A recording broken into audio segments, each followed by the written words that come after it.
Après l'étape de Butembo, Martin Fayulu, le candidat malheureux à la présidentielle du 30 décembre dernier, est arrivé à Béni. Le candidat de Lamuka, dans un verbe qui lui est toujours propre, à rassembler ses militants autour des questions politiques de l'heure. C'est un récit de Dichala. Suivez. C'est par une prière que le candidat Lamuka à la dernière élection présidentielle commence son barreau d'honneur à Béni, dans le Nord Kivu. Son combat pour la vérité des urnes, il sait où ça va le mener, partout, sauf bien sûr au Palais de la Nation. Martin Fayulu, devant la foule venue l'écouter, il affirme que la légitimité, ce n'est ni la communauté internationale, ni les chefs d'État africains qui la confèrent, mais plutôt le peuple devant lequel il se trouve. Un discours qui contraste quelque peu avec ses déclarations du lendemain de la confirmation des résultats par la Cour constitutionnelle.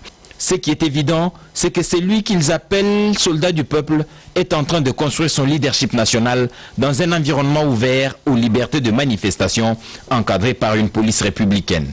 Après Butembo, le voilà à Béni, épicentre de la maladie à virus Ebola. Adulé par son public, Martin Fayulu continue à passer son message qui rime avec une fiction. La démocratie respire en République démocratique du Congo et le développement est donc possible.